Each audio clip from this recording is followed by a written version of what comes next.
अब इस अंधेरे में सफर करना मुश्किल है, सही कहा ना? इसीलिए मैं तुम्हें एक कहानी सुनाता हूँ, तुम्हारी बेजारी भी दूर होगी। क्या कहते हो? मौन में हो, इसका मतलब हाँ है, तो सुनो सुनो।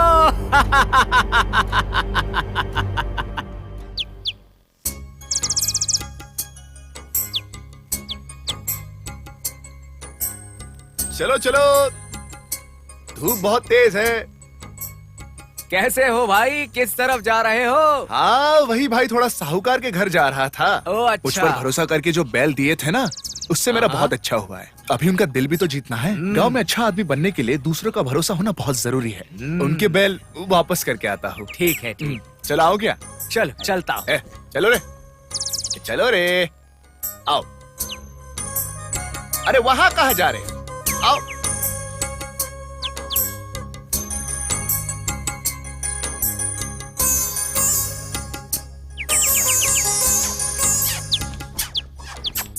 ओ ओ ओ आओ।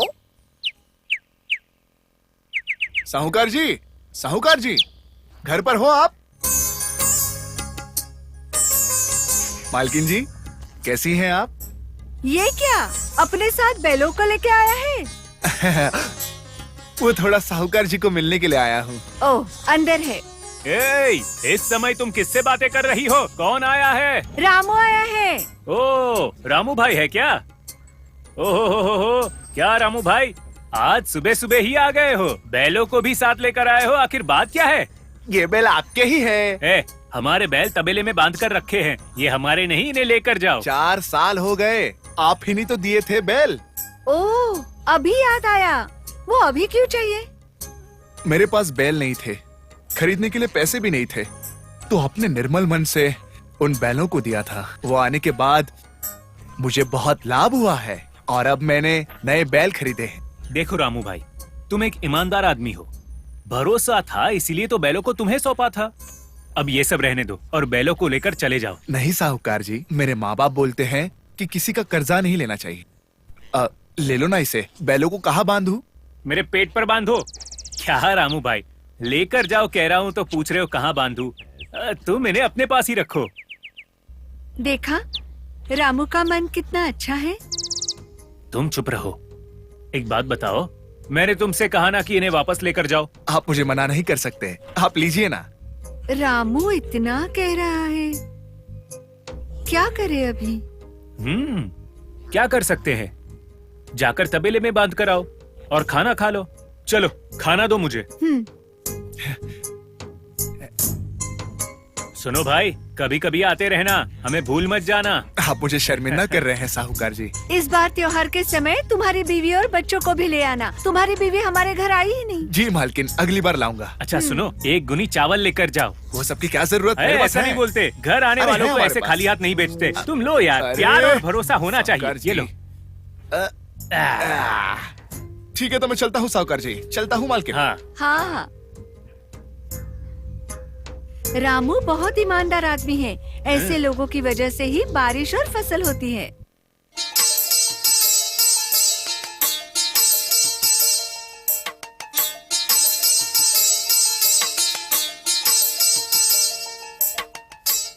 नमस्कार महाजन जी। हाँ नमस्कार। क्यों सिर्फ लकड़ी लेकर ही जा रहे हो? हाँ, हल वहाँ ठीक करने को दिया था।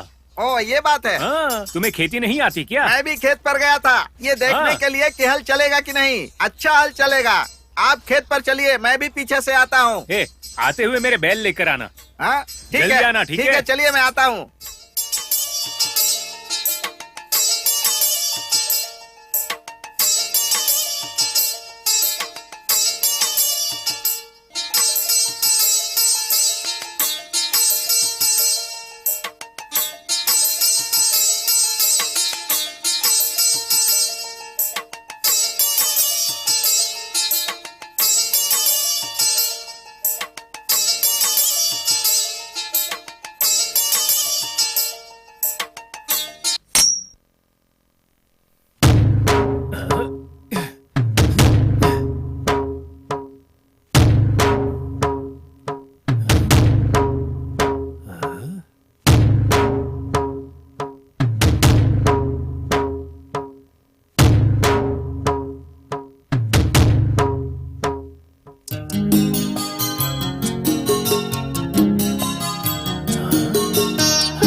ये देखो सोना। देखो कैसा है, कितना चमक रहा है। लाल पत्थर, सफेद पत्थर सारे हैं। बहुत अच्छा है। मैंने ये सब कभी नहीं देखा था। पता नहीं किसका है। अरे ऐसा क्यों बोल रही हो? हमने जो खेत लिए थे ना, उसी साहूकार का है। साहूकार जी का? हाँ, उन्हीं का है। ये हल चलाते समय मुझे मिला। ये उनको ही मिलना चाहिए। बेचारे ने कितनी मेहनत और मुश्किल से खेती की थी। अब उन पर भूदेवी के आशीर्वाद से खजाना मिला है। मैं उन्हें देकर आता हूँ। थोड़ा खाकर तो जाओ। अरे नहीं नहीं नहीं नहीं, पहले ये उनको देकर आता हूँ। ये जिसका है उनको ही मिलना चाहिए। मैं चैन से नहीं खा पाऊंगा, बाद में आकर खाता हूँ। ठीक है, आता हूँ मैं। तुम जो बोल रहे हो वो सही है। ये सब उन्हीं को मिलना चाहिए। देकर आ जाओ जल्दी और अपना ख्याल रखना। हाँ हाँ। ए, इधर आ। साहूकार, ओ साहूकार। अरे अरे अरे अरे अरे, तुम बहुत दिनों के बाद इधर आए। नमस्कार। नमस्कार नमस्कार। कितने दिनों के बाद तुम्हें देख रहा हूँ। अच्छा भाई, जमीन लेने के बाद तुम गायब ही हो गए थे, दिखाई नहीं दिए। ये अच्छी बात है क्या? ये बताओ, मेले में बुलाया था, नहीं आए? क्यों नहीं आए थे भाई? तुम्हें देखकर बहुत खुशी हो रही है। ये बताओ, पहले तो बहुत दुबले थे, अब इतने मोटे हो गए। ओ समझ गया समझ गया। अरे देखो कौन आया है, जल्दी बाहर आओ। ओहो, धूप में बारिश होती है क्या बेटा? अच्छा है ना? बीवी बच्चे सब अच्छे? मैं तो एकदम ठीक हूँ। आप और साहूकार जी अच्छे रहेंगे तो पूरा गांव ठीक रहेगा। बहुत बड़ी बात कह दी। अरे खड़ी खड़ी देख क्या रही हो? चलो नाश्ता पानी अरे करो। अरे हाँ, नहीं नहीं देखती नहीं, मैं खाकर आया हूँ। ओ तुम खाली पेट थोड़ी आए हो। देखो यार, तुम मेरे गांव में आए हो, मेरे घर पर आए हो, ऐसे ही चले जाओगे क्या? आराम से रुको, खाना पीना खाकर जाना। मैं दरअसल उसके लिए नहीं आया हूँ। तो क्या बात है भाई? कुछ नहीं, आपको इसे लेना पड़ेगा। अरे क्या मुझे लेना पड़ेगा? क्या है भाई? खजाना। खजाना? अरे रे, ये खजाना तुमको कहाँ से मिला? आपके खेत में से। मेरे खेत में से मिला? हाँ। कौन से खेत में से मिला होगा? क्या पता? देखिए साहूकार जी, मैंने आपसे खेत खरीदा था ना। हाँ। उसमें खेती करता था ना। करते थे। आज भी खेत में गया हाँ। और खेती करने के लिए हल चलाया। हाँ। और हल चलाते चलाते मुझे एक ठन्न सी आवाज आई। अच्छा अच्छा। और जैसे ही मैं देखने गया कि ये आवाज कहाँ से आ रही हाँ। है, तो देखा खजाना। फिर मैंने सोचा, ओ ये मेरा नहीं है, ये साहूकार जी का है, उनको ही दे देना चाहिए। इसीलिए यहाँ लेकर आया, आप रख लो। अरे ये कैसे हो सकता है? ये कैसी बात कर रहे हो तुम? देखो भाई, मैंने वो खेत बेच दिया है, वो तुम्हारा ही है। व्यापार के लिए दिया था ना, पैसे भी मैंने ले लिए थे। मेरा खेत कैसे हुआ? अब वो खेत तुम्हारा ही है, उसका सब कुछ तुम्हारा है। इसको चुपचाप लेकर जाओ देखिए, भाई। ये तो नहीं हो सकता। आपने मुझे दिया, अगर आप नहीं देते तो हाँ। खजाना मुझे मिलता क्या? नहीं ना, इसलिए आप ही रख लो, मुझे नहीं चाहिए। अरे ये। यार, ये कैसी बात कर रहे हो तुम? देखिए, मैंने खेत आपके पास से लिया था ना। हाँ लिया था। लेने के बाद ही खजाना मिला ना, इसलिए वो आपका है, ले लो। साहूकार यार। जी सही कह रहे हैं। तुम लेके जाओ बाबा। हाँ बोलो बोलो, तुम ही समझाओ अरे इसको। वैसा नहीं होता साहूकार जी, इंसाफ नहीं होगा, आपको ही लेना होगा, ले लो। बहुत इंसाफ का पता है तुमको। इंसाफ की बात कर रहे हो मुझसे? मेरी बात सुनो, ये तुमको मिला है ना, तुम लेकर जाओ। ये सब मत बोलिए साहूकार जी, शांति से ले लो। कैसी बात कर रहे हो यार? देखो मेरी बात सुनो, तुमको मुझ पर विश्वास है ना? बिल्कुल है। तो इसे तुम ही ले जाओ। अरे देखिए, मेरी नीयत नहीं मानेगी साहूकार जी, आप ही ले लो इसे। अरे रे, राम लक्ष्मण जैसे थे, ऐसे क्यों हो गए दोनों? हाँ, अरे तुम चुपचाप रहो। वो कहावत कहते हैं ना कि दूसरों की चीजें जहर होती हैं। उसकी चीज मैं क्यों लूं? उसकी चीज है, वो लेकर जाए यहाँ से। मेरा भी यही विश्वास है, दूसरों की चीजें जहर होती है, मैं क्यों लेकर जाऊँ? आप ही रखो। ए, देखो अच्छा नहीं होगा। क्या करोगे? क्या क्या करूंगा मैं? देखो ये कहीं और चला जाएगा। अरे जाने दो। देखो मैं पंचायत को बुलाऊंगा। आप बुलाओ, नहीं फर्क पड़ता ए! मुझे।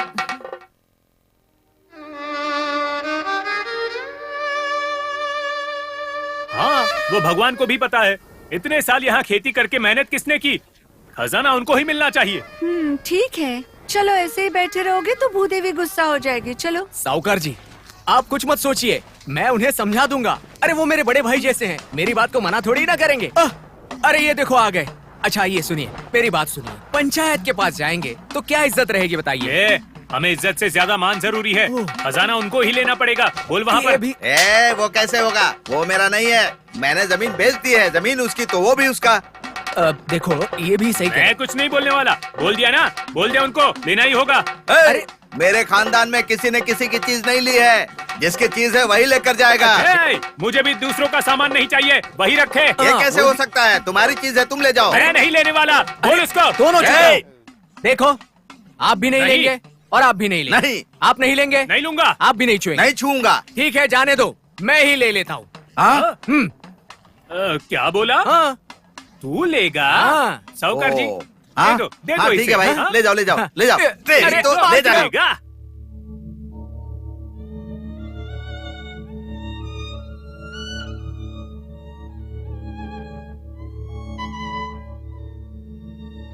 सरपंच जी, इनसे मैंने जमीन खरीदी थी, उसमें से खजाना मिला।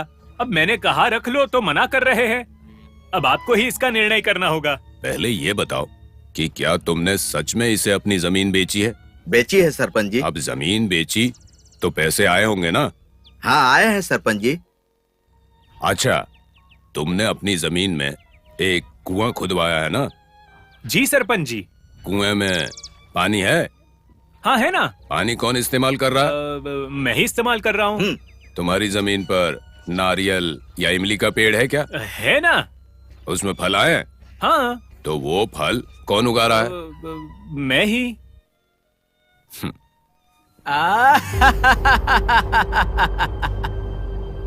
उनकी प्राप्ति को उनकी ही बताने वाली बात सही है, किंतु राजेंद्र, दोनों साहूकारों की कहानी सुनी ना तुमने? एक साहूकार को जमीन पर जो खजाना मिला उसे दूसरे को देने जाना सही है क्या? बेताल, उसने जब जमीन खरीदी तो जमीन का पूरा हक उसी का है। उसकी जमीन पर मिला खजाना भी उसी का है। वो और साहूकार दोनों अच्छे दोस्त थे। दो शरीर एक जान जैसे रहते थे। एक के लिए दूसरा कोई भी त्याग करने के लिए हमेशा तैयार रहता था। साहूकार ने अपनी जमीन को बेची भी थी और प्यार से भी दी थी, पर सत्य तो यही था कि वो जमीन अब साहूकार ने बेच दी थी और उसके पैसे भी ले लिए थे। तो अब वो जमीन उसकी नहीं। पंचायत में जो फैसला लिया है वो बिल्कुल सही था।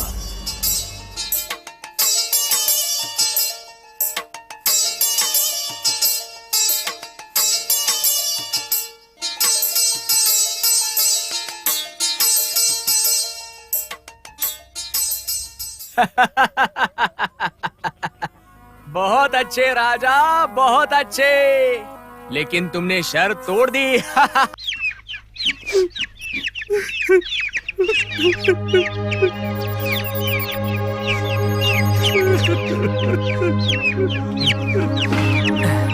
यहाँ पर रखते हैं। इसको भी पकड़ो। लाइए।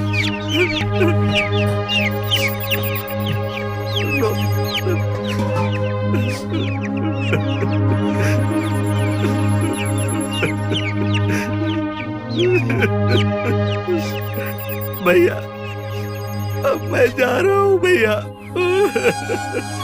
ठीक है, ठीक है।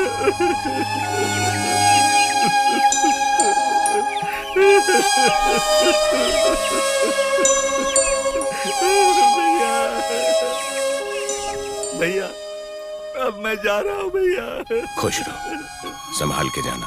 भाभी, जाओ। मैं चलता हूँ भाभी। संभल कर जाइए।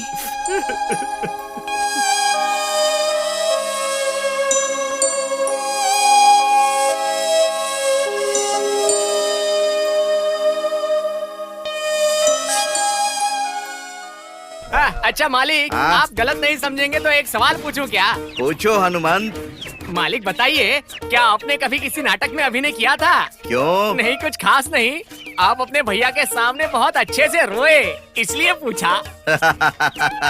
अरे हनुमंत, ये सब कौन सी बड़ी बात है?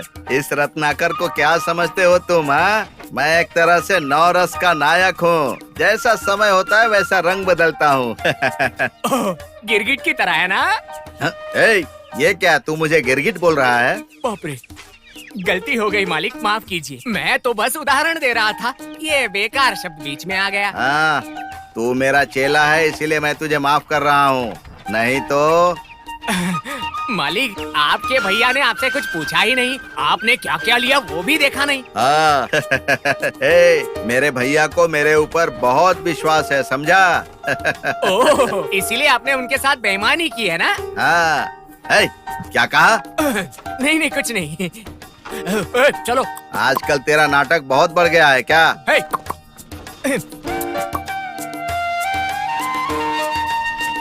अरे चाचा जी, माँ, माँ,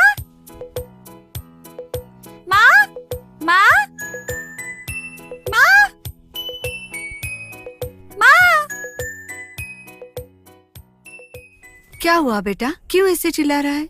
माँ ये घर खाली खाली क्यों है माँ? बोलो ना माँ। चाचा जी घर आए थे क्या? हमारे घर का सामान मैंने चाचा जी को बैलगाड़ी में ले जाते देखा। तुमने और पिताजी ने उन्हें क्यों नहीं रोका? देखो बेटा, सामान यहाँ रहे तो भी ठीक है, चाचा जी के घर रहे तो भी ठीक है। भगवान करे वो सदैव आनंदित रहे। चलो खाना देती हूँ।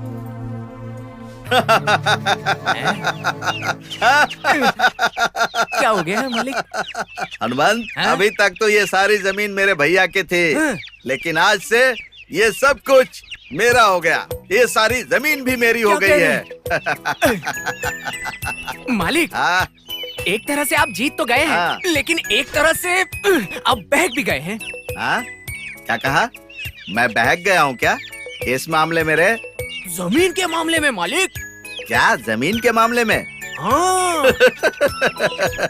अरे गधा, जो 15 एकड़ जमीन थी ना, उसमें से 5 एकड़ भैया को दे दिया और 10 एकड़ जमीन मैंने रख ली। उसमें मैं कैसे बह गया हूँ रे? बहके नहीं है तो और क्या है मालिक? इसीलिए कहता हूँ कि आपको अकल ही नहीं है। ए, मेरा मतलब वो नहीं था मालिक। जब आपने 10 एकड़ जमीन मांगी हाँ। तब थोड़ा सोचना तो चाहिए था, नहीं तो मुझे तो पूछना चाहिए था। ए, घुमा फिरा कर बात मत कर, सीधे सीधे बोल। मेरी समझ में कुछ नहीं आ रहा है। समझ में आएगा भी नहीं, समझाने के लिए तो मैं हूँ। चलिए समझाता हूँ। हाँ। बताइए, अभी आपकी जमीन कहाँ पर है? पहाड़ के पास, और आपके भाई की जमीन? गांव के अंदर। हाँ, तो बताइए, आपके जमीन में कुआं है? नहीं। आपकी भाई के जमीन में है? हाँ, मेरे भाई की जमीन में है। हाँ, वही तो गलती हुई है। हाँ। 4 बार अच्छे से बारिश हुई तो आपकी जमीन तालाब बन जाएगी। तब उस जमीन का क्या फायदा है, मुझे बताइए ना मालिक। अरे रे, सही कह रहा है हनुमंत, मैंने तो सोचा ही नहीं था। अब ज्यादा दिमाग मत दौड़ाइए मालिक, अभी भी कुछ भी नहीं बिगड़ा है। सीधा आपके भैया के घर पे जाइए और कुछ भी हो आप वो जमीन उससे ले लीजिए।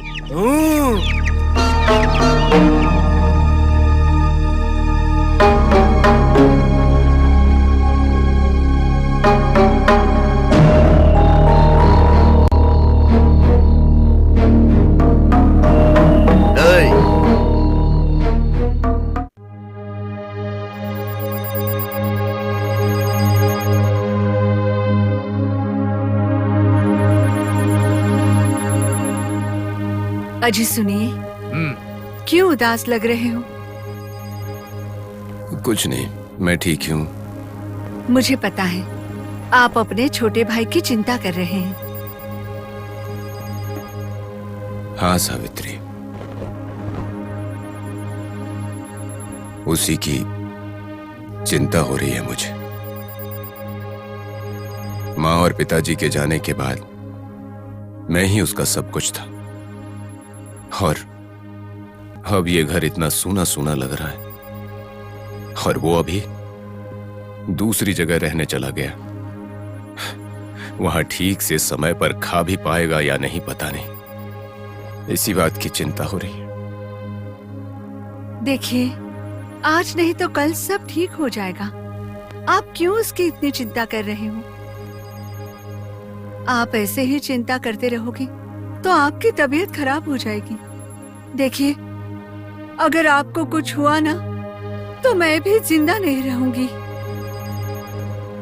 देखो सावित्री, तुम चिंता मत करो, अंदर जाओ, सब ठीक हो जाएगा।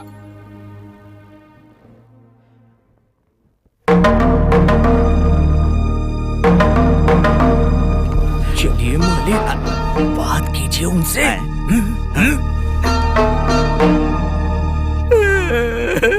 भैया, रत्नाकर, रत्नाकर, क्या हो गया तुम्हें? रो क्यों रहे हो? अरे रे, मैं कौन से मुंह से बताऊं भैया? तुम पापी हो, धोखेबाज हो। एक ही कोख से हम दोनों भाई ने जन्म लिया और तुम मेरे साथ ऐसा कर रहे हो? ऐसे क्यों बोल रहे हो तुम? अरे रे भैया, नहीं नहीं भैया, तुम तो मेरे लिए भगवान की तरह हो भैया। तुमको दुखी करके मैं नर्क में चला जाऊंगा भैया। ये मैं नहीं बोल रहा हूँ भैया, ये सारे गांव वाले कह रहे हैं भैया। गांव वाले ऐसा कह रहे हैं? और नहीं तो क्या, अगर सिर्फ हमारे गांव के लोग ये बात करते तो एक कान से सुनकर एक कान से निकाल सकते थे, लेकिन आसपास के सारे गांव के लोग यही बात कर रहे हैं।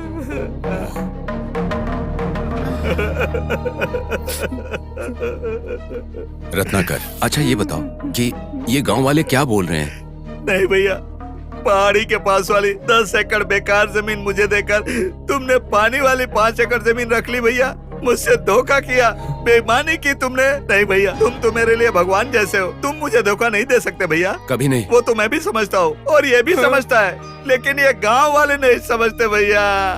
बेकार में आपके लिए बुरी बातें बोलते रहते हैं।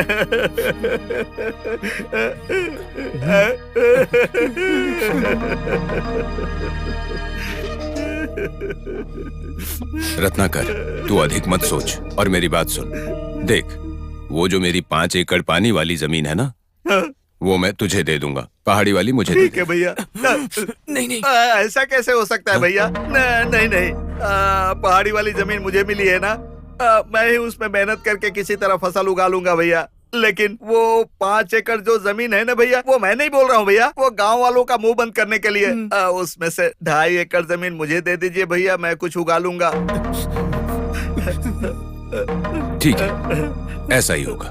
मैं कल सुबह जाकर प्रखंड में से कागजात तैयार करवा लूंगा। ठीक है भैया, कोई बात। ठीक है।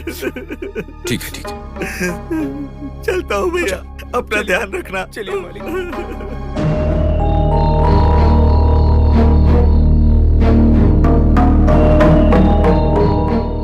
अजय सुनिए,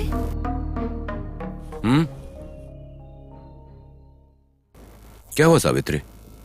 अगर आप बुरा ना मानो तो एक बात कहूँ? हाँ हाँ, बोलो ना।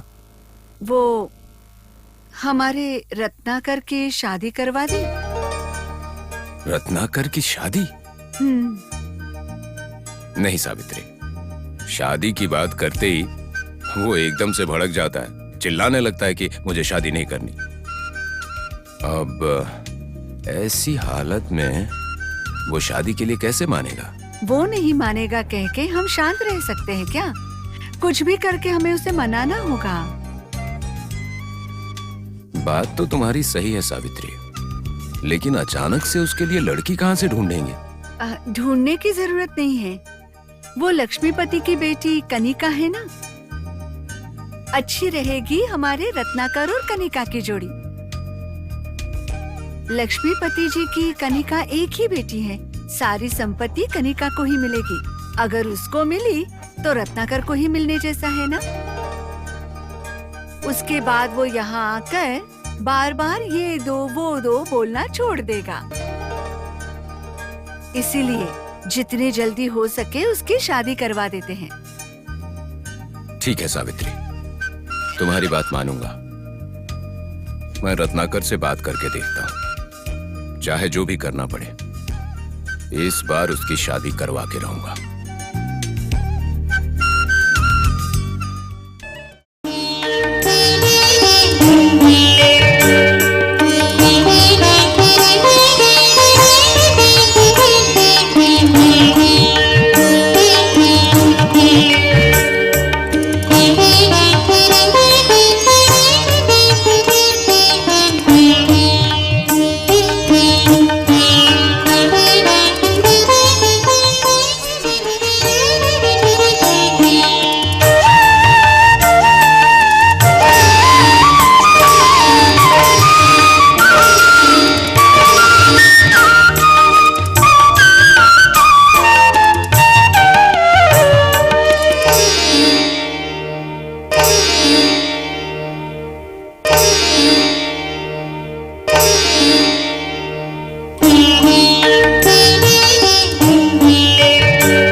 स्वामी जी, आप कौन हैं और मुझे ऐसे क्यों देख रहे हैं? कुछ नहीं बेटा, घर के मालिक कहाँ हैं? हाँ है ना, बुलाता हूँ, रुको। चाचा जी, चाचा जी।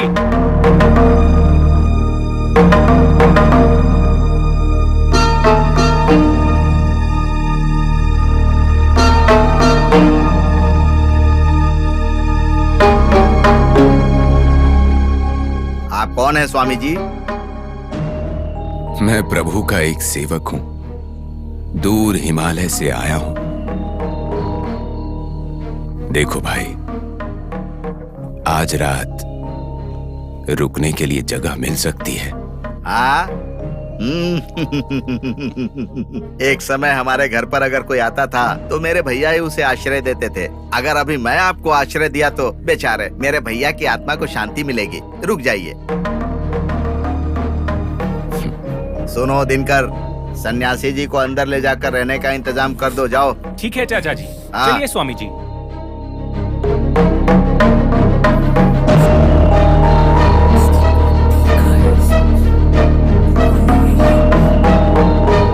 मालिक सुनिए, हाँ? उस सन्यासी को देखकर मुझे कुछ शक हो रहा है। उस सन्यासी को आपको अपने घर पे आश्रय नहीं देना चाहिए वो था। क्यों हनुमंत?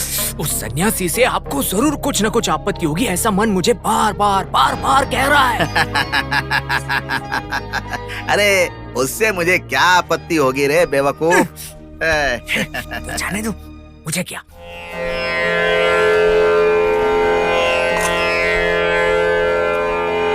स्वामी जी,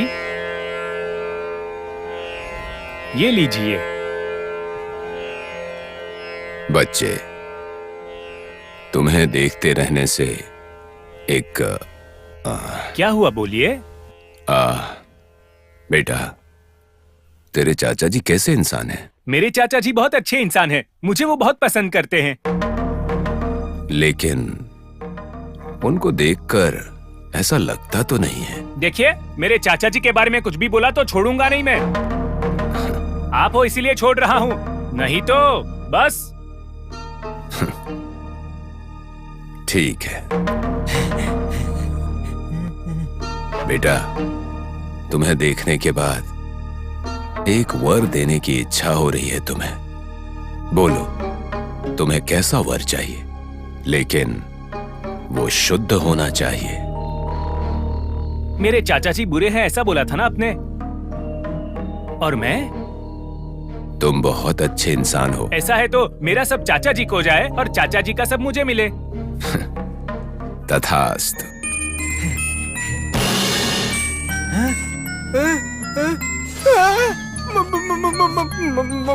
मालिक, ये क्या हुआ?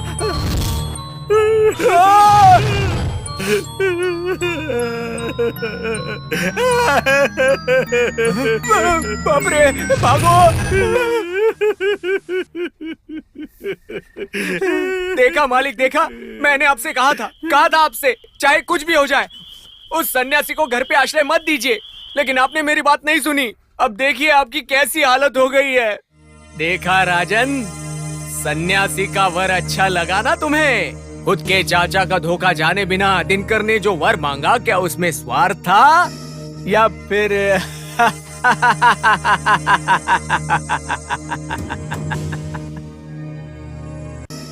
देखो बेताल, रत्नाकर ने जो गड्ढा खोदा था वो उसी में जा गिरा। वही चाचा वाले नाटक से, विद्या और अकल से दूर रहने वाला दिनकर खुद का ही चाचा सही है उसने ऐसा मान लिया था। सन्यासी की उस बात से नाराज होकर बिना कुछ जाने दिनकर ने मेरा सब चाचा को जाए और चाचा का सब मुझे मिल जाए ऐसी इच्छा प्रकट की। उसकी बातों में सच्चाई थी और उसी के कारण दिनकर के अनुसार तुरंत ही वो वर सफल हुआ।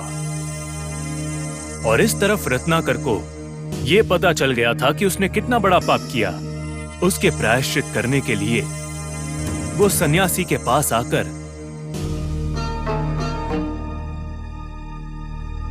मालिक देखिए, वो यही आ रहा है, कुछ कीजिए।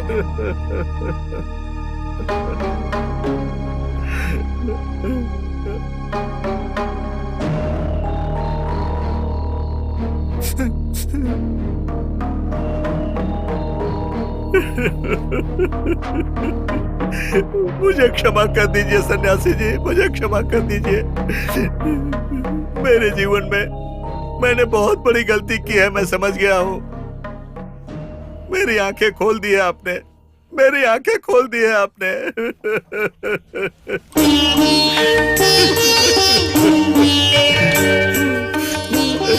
जो भी व्यक्ति अपनी भूल का एहसास करके उसका उचित प्रायश्चित करता है, वही व्यक्ति समाज में महान बनता है।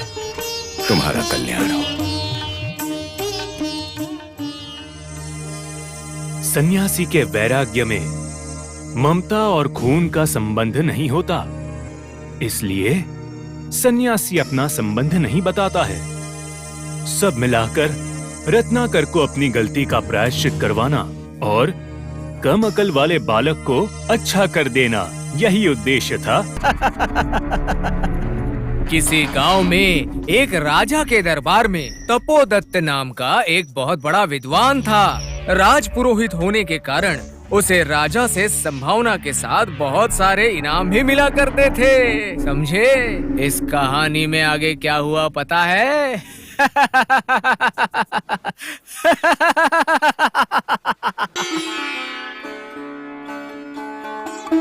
तपोदत्ता जी, तपोदत्ता जी। ओहो हो, मंत्री जी पधारिए। ये क्या है? बहुत भारी वस्तु लेकर आए हैं आप। प्रभु ने बोला है कि आपके पास ये वस्तु पहुंचाने के लिए। कारण? कारण कल जो धर्म सभा हुई, आपने जो उपन्यास किया उससे सुनकर वो बहुत प्रभावित हुए हैं। आपने तो राजपुरोहित बनने से मना ही कर दिया, तो आपके बेटे को तो वो स्थान देने का निर्णय किया है हमने। क्या लगता है आपको?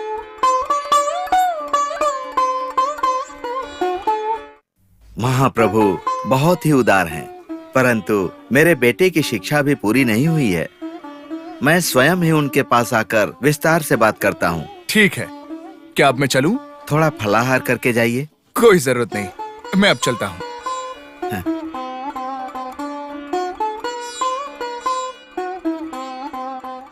रुक्मिणी। हाँ, ये सब कुछ अंदर रख दो। महाराज की कृपा से धन वैभव संपत्ति की कोई कमी नहीं है। ये केवल महाराज की उदारता नहीं है, मैंने ये सब मान सम्मान और प्रेम अपने विद्या और पांडित्य से कमाया है। वो कोई कहने की बात है क्या? ये तो सबको पता है। सबको तो पता है, लेकिन तुमको और तुम्हारे बेटे को पता नहीं है। ऐसी बातें क्यों करते हो जी? ना तो विद्या सीखने में उसको रुचि है और ना ही उसको सिखाने में तुमको रुचि है। आप सिखा सकते हो ना? सीखने के लिए तुम्हें भेजना चाहिए। अरे मेरा बेटा बुरा मान जाएगा, वो बहुत थक जाएगा, उसे कोई कष्ट नहीं होना चाहिए, ऐसे कर करके तुम्हारे लाड प्यार ने उसको निकम्मा बना दिया है। वो विद्या नहीं सीख पाएगा। विद्या नहीं है तो क्या हुआ? वो बहुत ही बुद्धिमान है। अच्छा ये बात है, लेकिन वो तो अपनी बुद्धि का उपयोग करता है कि दुरुपयोग, ये हम लोगों को पता नहीं है, भगवान ही जानता होगा। आप हमेशा मेरे बेटे को कुछ ना कुछ कहते रहते हो। देखो रुक्मिणी, अभी भी कुछ नहीं बिगड़ा है, उसको पश्चाताप होगा और तुम्हें भी आगे बहुत दुख होगा। आपने जो कमाया वो काफी है, मेरे बेटे को आराम से रहने दीजिए। निकम्मे लोगों को कितनी भी संपत्ति दे दो, लेकिन वो उसका सदुपयोग कभी नहीं कर पाते हैं। कुछ ना कुछ व्यापार करेगा। व्यापार भी एक विद्या है, वो विद्या भी उसको आती है क्या? देखो इतना समय हो गया और अभी तक वो सो रहा है, जाकर जगाओ उसे, कुछ काम धाम करने को बोलो। मैं तब तक मंदिर जाकर आता हूँ, ईश्वर जाने वो क्या करेगा।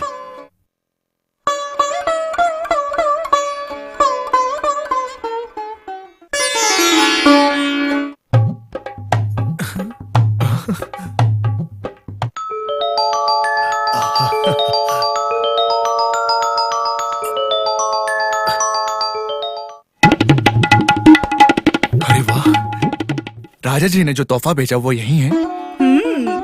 पैसा गहना सब कुछ भेजा है। तुम्हारे पिताजी का वो बहुत सम्मान करते हैं। वो माँ, मेरे दोस्त बहुत मुश्किल में है, समझ नहीं आ रहा है क्या करूं। उनकी हालत देखकर बहुत तरस आ रहा है। माँ, इसके लिए आपके पास कुछ उपाय है? तेरा दिल कितना अच्छा है, दूसरों की परेशानी देखकर तेरा दिल पिघल जाता है। ले जा बेटा, मदद करना अच्छी बात है। अरे वाह, आप मेरी प्यारी माँ है।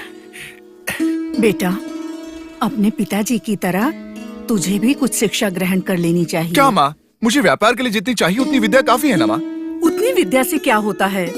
तेरे पिताजी विद्वान पंडित हैं, इसीलिए तो हम आज सुखी हैं ना। देखना माँ, मैं पिताजी से बहुत ज्यादा कमाऊंगा। हाँ। वो कैसे? समुद्र का व्यापार करूंगा। समुद्र कोई खरीद सकता है क्या? उसका मतलब समुद्र में जहाज से जाके दूसरे देशों में व्यापार करना होता है माँ। पता नहीं क्या करेगा। मैंने तुझे लाड़ प्यार करके बिगाड़ दिया है, ऐसा तेरे पिताजी कहते रहते हैं मुझे। देखो माँ, पिताजी को और कोई काम नहीं है, बात बात पर मुझे डांटते रहते हैं। देख बेटा, उन्हें कुछ मत बोलना, तू कुछ करके दिखा। मेरा बेटा बहुत बुद्धिमान है, आज नहीं तो कल कुछ ना कुछ करेगा, इसी भरोसे जी रही हूँ मैं। अगर मेरा भरोसा टूटा ना तो मैं ही तुझे घर से बाहर निकाल दूंगी।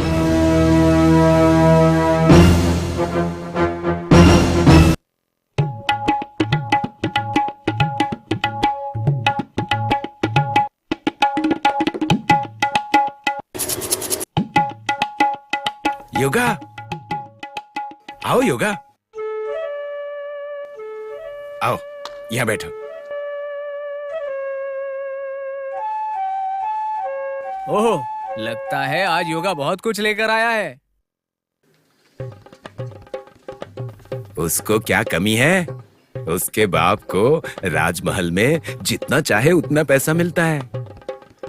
उसी पैसे में से थोड़ा सा चुरा के लाया होगा। चोर। मैं क्यों चुराऊंगा? मैंने पिताजी से पूछा, उन्होंने कहा कि जितना चाहिए उतना ले जा, और ले आया। तू तो नसीब वाला है। अच्छा, अगर तू भी अपने बाप के जैसा पंडित होता तो तुझे भी राजमहल से बहुत सारे पैसे मिलते ना। और वो तू हमें भी दे सकता था ना।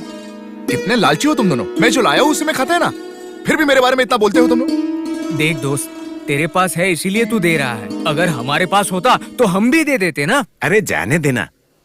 तो आज हम अपने योगा को एक नया स्वाद चखाते हैं। कौन से स्वाद की बात कर रहे हो? मदिरा, मदिरा पान। हाँ दोस्त, और वो कैसा होता है पता है क्या? नहीं नहीं, इसके बारे में अगर माँ पिताजी को पता चल गया ना तो मेरी तो खैर नहीं। अरे कौन बताएगा उनको? और चाहे तो यहीं लाकर पीते हैं ना। हाँ, पी के तो देख, यहीं पे स्वर्ग दिख जाएगा। बाप रे, अगर उसको पिएंगे तो सुना है कि बेहोश हो जाते हैं। नहीं नहीं, मैं नहीं। ये सब किसने कहा तुझसे? अरे जो नहीं पीते वही ये सब कहते हैं। हाँ, हमने उसे पी लिया ना तो हम आसमान में तैरते रहेंगे।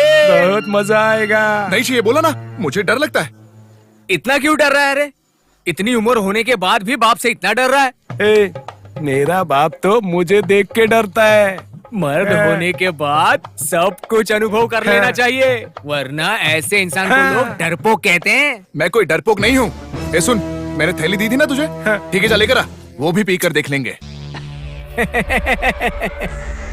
कहानी सुन रहे हो ना राजेंद्र? मजा आ रहा है ना? कैसा बाप और कैसा बेटा। शेर के पेट में शेर ही पैदा होगा ऐसा कहा जाता है, लेकिन यहाँ तो सब उल्टा पुल्टा हो रहा है। तपोदत्त अपना जवान बेटा संभाल नहीं पा रहा है और माँ रुक्मिणी अपने बेटे को इतना लाड़ प्यार कर रही है कि उसकी गलतियाँ भी नजरअंदाज करने लगी है। ये सब योगदत्त को और बढ़ावा दे रहे हैं। अब ये लाडला बेटा जवानी में बिगड़ता जा रहा है, ऊपर से आलसी दोस्तों की संगत अलग। ये संगत उसका रास्ता भटकाने का काम कर रही है। इन गलत दोस्तों की संगत में आखिरकार उसने मदिरापान भी शुरू कर दी है। तो राजेंद्र, चलो हम लोग आगे की कहानी सुनते हैं।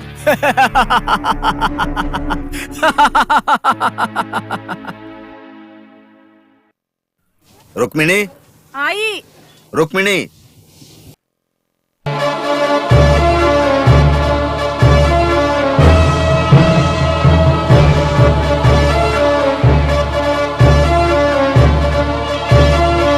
क्या हुआ जी? क्रोधित क्यों हो रहे हो? कहाँ है तुम्हारा बेटा? मेरा बेटा? क्यों जी? वो आपका भी तो बेटा है ना? अगर वो मेरा बेटा होता तो विद्या अध्ययन करता, गांव में मेरा मान सम्मान बढ़ाता। लेकिन वो तो तुम्हारा बेटा है ना। गांव के लोगों से रोज रोज ये सुन सुन कर कि तुम्हारा बेटा ये करता है वो करता है, मैं थक गया हूँ। क्यों जी? ऐसे क्यों अनाप शनाप बोल रहे हो? ऐसा क्या कर दिया मेरे बेटे ने? छे, क्या किया है? आवारा लड़कों के साथ बैठकर जुआ खेलता रहता है, और आज मदिरा पीकर वो झूम रहा था, मैंने देखा। माँ, पिताजी। ये लो, आ गया तुम्हारा लाडला, इसी से पूछ लो। माँ, क्यों रे? जो कुछ भी सुना वो सच है क्या? तू जुआ खेलता है और मदिरा पीना सीख लिया तूने? माँ, आपको ये सब किसने बताया? किसने बताया है? तेरे पिताजी ने बताया है। पिताजी, आपको ये सब किसने बताया? चाहे कोई भी बताए, लेकिन ये सच है कि नहीं?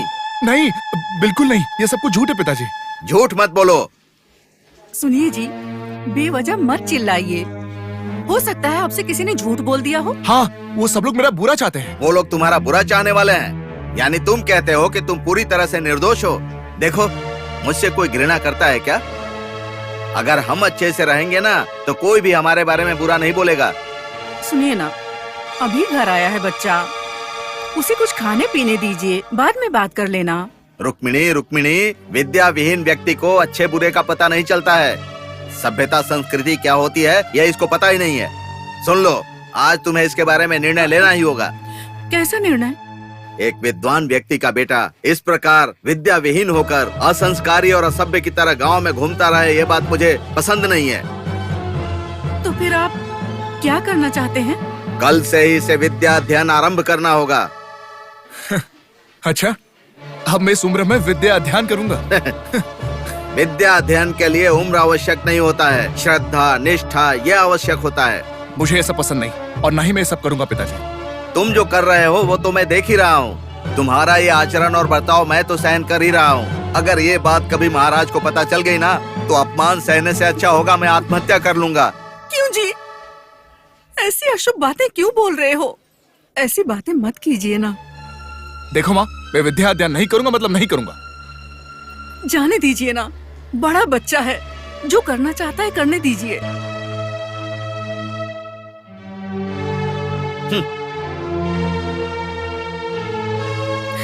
क्यों ये सब करता है तू?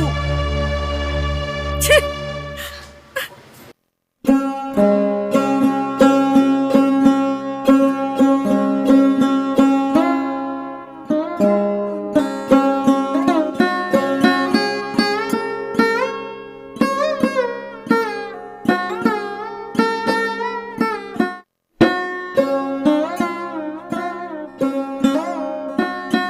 सुनिए जी, नहाने का पानी तैयार है।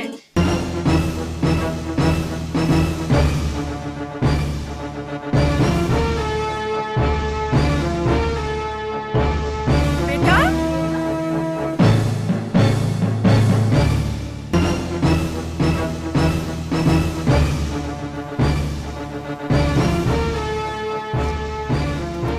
बेटा, क्या बेटा, हुआ माँ? तेरे पिताजी कहीं नहीं दिख रहे हैं। यही कहीं बाहर गए होंगे, आ जाएंगे, चुप रहो। नहीं बेटा, सुबह उठकर स्नान करते हैं, पूजा ध्यान करते हैं, उसके बाद वो कहीं जाते हैं। देखो माँ, संध्या वंदन किए बिना नहीं जाते तो आज चले गए होंगे शायद। नहीं बेटा, मुझे कुछ ठीक नहीं लग रहा है। क्या ठीक नहीं है? उनको मुझ पर या तुम्हारे ऊपर क्रोध आ गया होगा, इसीलिए वो घर छोड़कर चले गए शायद। देखो माँ, अगर उन्हें क्रोध आ गया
नाम का एक राजा था। वो राजा अपना राज्य बहुत ही शांति और न्याय से चलाता था। ऐसे ही एक दिन उसकी राज्य सभा आरंभ हुई और उस सभा में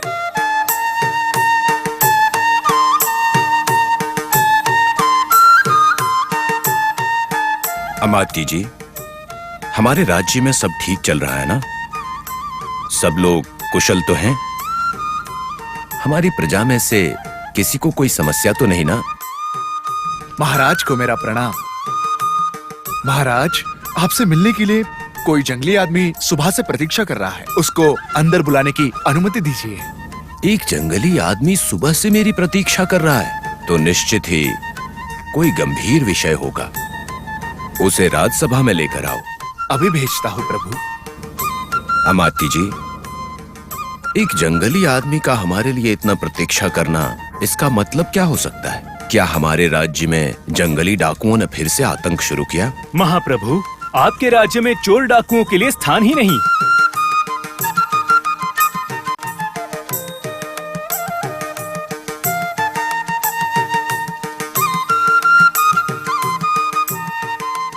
हमारे महाराज की जय हो।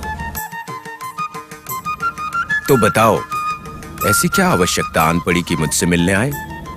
जंगल में सब ठीक तो है? महाराज, आपके आशीर्वाद से सब कुछ ठीक ही है। वहाँ जंगल में हमें किसी प्रकार की कोई परेशानी नहीं। यहाँ आकर आपसे मिलने का मेरा उद्देश्य कुछ और ही है। तो ये कहो कि मिलने का उद्देश्य क्या है? महाराज, ये मणि मुझे शिकार करते समय एक गुफा में मिली थी। ऐसी चमकीली मणि साधारण तो हो ही नहीं सकती ना महाराज।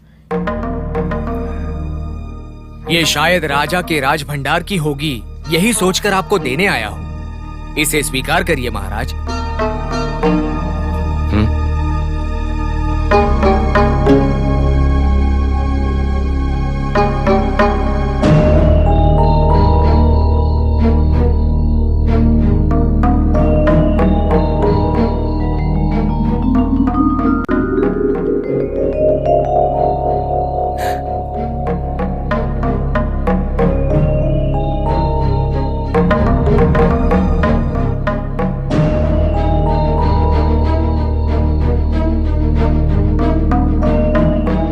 उत्तम, हमें तुम्हारी सच्चाई बहुत पसंद आई।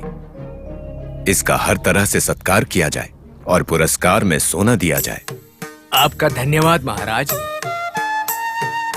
अमात्य जी, ये अनमोल मणि हमारे राज्य भंडार का तो नहीं है, किंतु इसके भीतर अनेक अदृश्य शक्तियां छुपी हुई हैं और उसके बारे में जानने की मेरी जिज्ञासा है। हमें अति शीघ्र ही इसके बारे में सब जानना होगा। हमारे राज ऋषि को राजमहल में बुलाया जाए।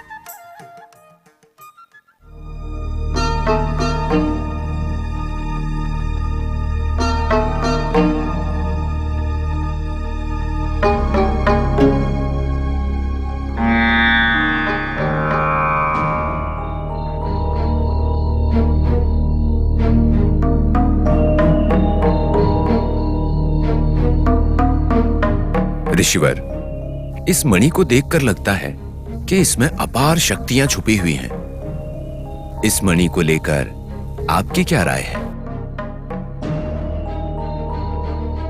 सत्य कहा महाराज, ये कोई सामान्य मणि नहीं है। ये तो देव कन्या का रूप है। इस परिस्थिति के पीछे एक बड़ी घटना हुई है, उसको विस्तार से बताता हूं, सुनिए। बहुत साल पहले की बात है। रत्न मंजरी नाम की एक देव कन्या थी। वायु मार्ग से वो अपनी सहेलियों के साथ आकाश में विचरण कर रही थी। वो प्रसन्न थी। तभी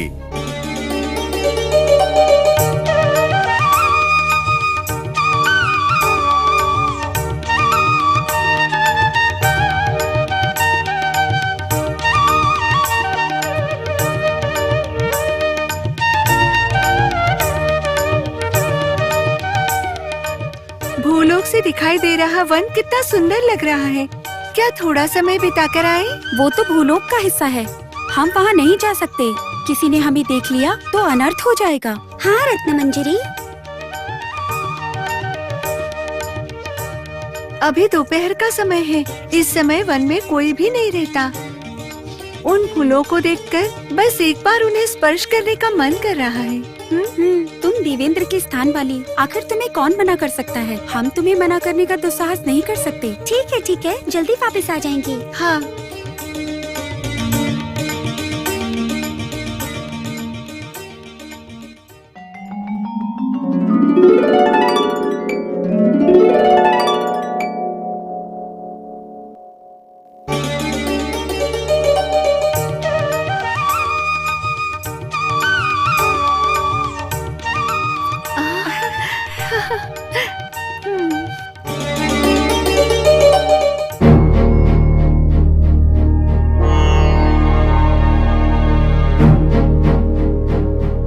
सुंदरी, आप कौन हैं? यहाँ क्यों आए हैं? हम सब देवलोक से आए हैं। इनका नाम रत्न मंजरी है। हम यहाँ वायु विहार के लिए आए हैं। हमसे आपको कष्ट पहुँचा हो तो हमें क्षमा कीजिए। अब हम चलते हैं। आप जैसे कन्याओं को आने में कौन सी तकलीफ? आपका मन तृप्त होने तक आप यहाँ रुक सकते हैं। नहीं, हमें देर हो रही है। अब हमें चलना होगा।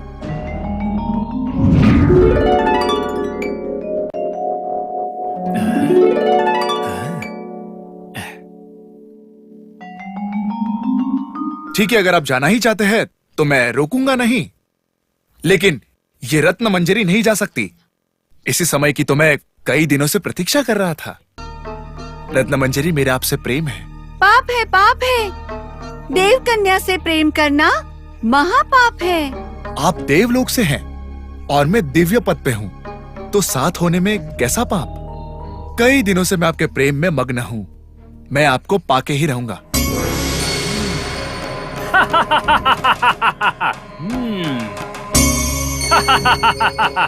ये कदापि नहीं हो सकता। ये वन मेरा है। मेरी अनुमति के बिना अंदर आ गए, यही बड़ा अपराध है। उसके लिए क्या शिक्षा होगी तुम्हें ज्ञात है? इस रत्न मंजरी को मुझे सौंपना होगा।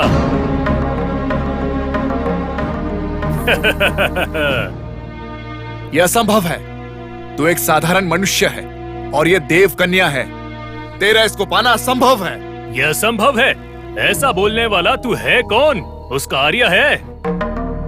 मैं इसका मित्र हूँ और इस रत्न मंजरी से अति शीघ्र मैं विवाह करूंगा। तेरा ये सब अधिकार उसको मनाने के बाद करना। अभी वो मेरी बंदी है। मैं जो भी दंड दूंगा वो उसको पालन करना ही होगा। ये एक राजा का आदेश है। वो तुझसे नहीं हो पाएगा। मैं इंद्रजाल जानता हूँ। मुझे तुम कभी हरा ही नहीं सकते। मेरे रास्ते में आने का प्रयास ना करे। मैं एक क्षत्रिय हूँ। जो कदम आगे रखा उसको कभी पीछे नहीं लेता। तेरे इंद्रजाल के लिए मेरे पास अस्त्र भी है। यदि तुझ में हिम्मत है तो मुझसे युद्ध कर, और नहीं है तो यहाँ से निकल जा।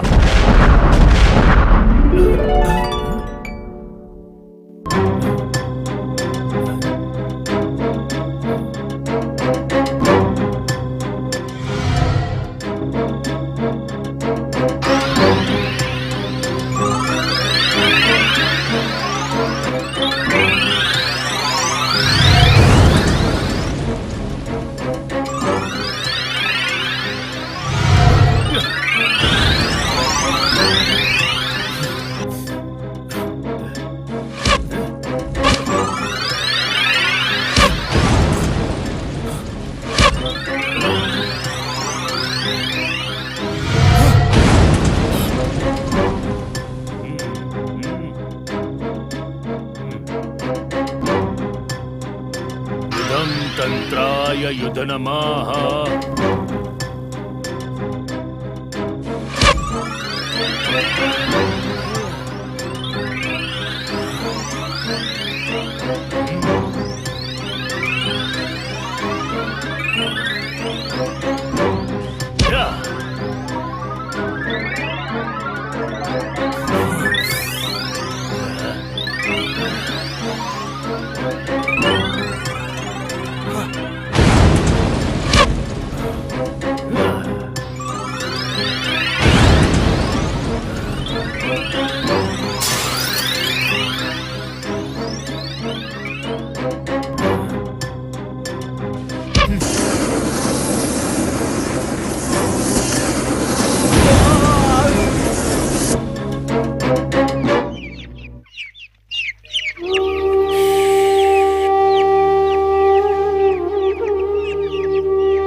उसके उपरांत क्या हुआ ऋषिवर?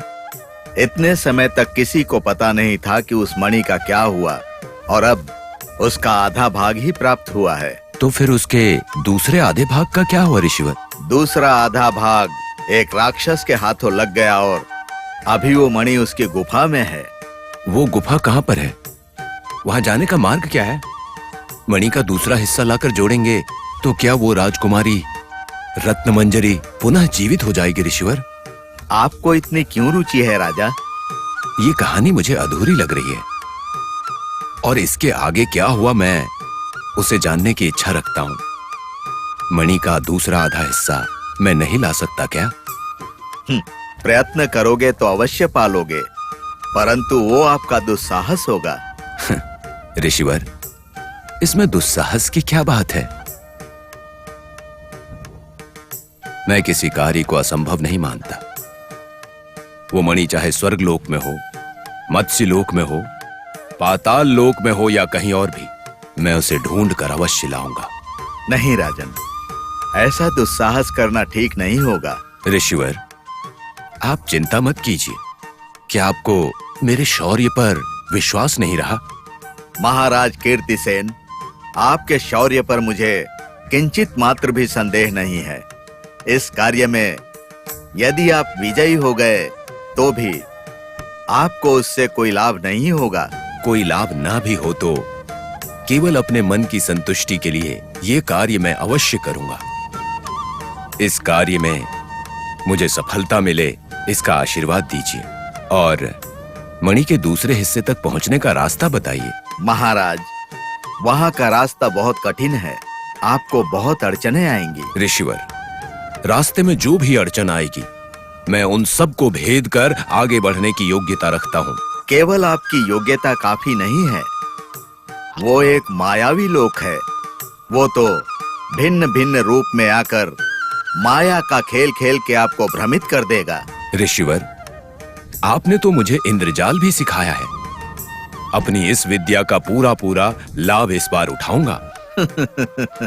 महाराज, यदि आपने निर्धारित कर ही लिया है तो आप मेरी सलाह नहीं मानेंगे। फिर भी वहां की बुरी शक्तियों का सामना करने के लिए मैं आपको एक विशिष्ट मंत्र शक्ति से अनुग्रहित करता हूं।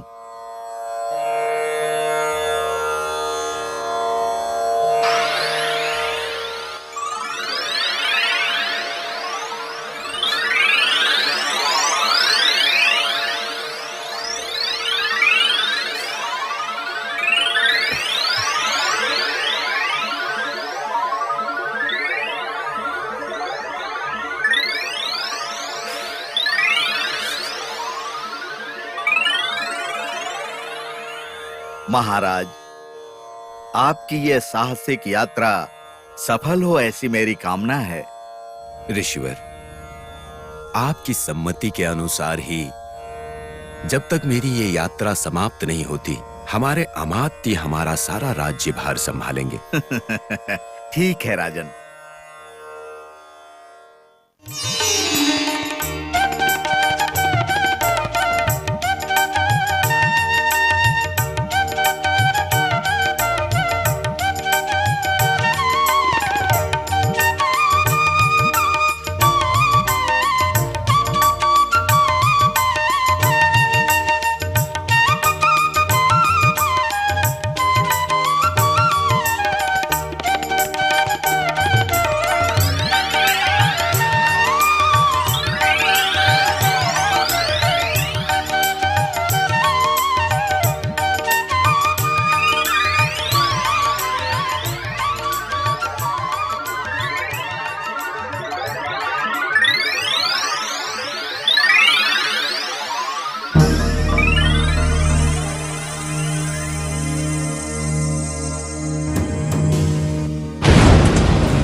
कीर्तिसेन महाराज रत्न रूप के रत्न मंजरी को ढूंढने चला है ना?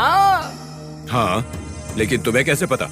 तुम्हारी तरह मैं भी एक दिन रत्न ढूंढने यहाँ आया था। उसको हासिल करने में मैं असफल हो गया। और मरकर इस रूप में ढल गया हूँ। तुम्हारी अवस्था भी मुझ जैसी हो जाएगी, इसीलिए इस दुस्साहस को यहीं छोड़ दो, ये अच्छा नहीं है। तुम निश्चित ही कायर हो, इसीलिए यहाँ भूत बन के घूम रहे हो।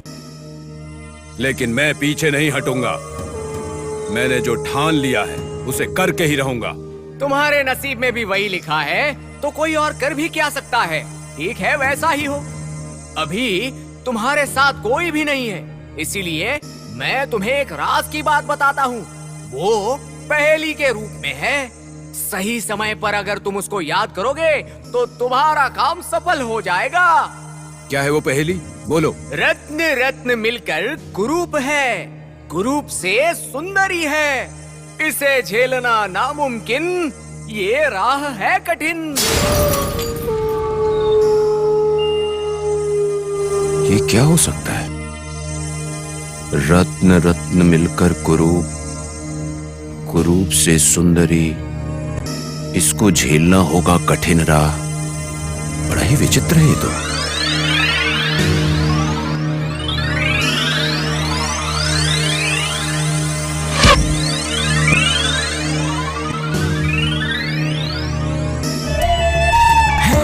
सुनो आज सब तुम ये मुझसे कहानी, विक्रम बेताल की कहानी, विक्रम बेताल की कहानी।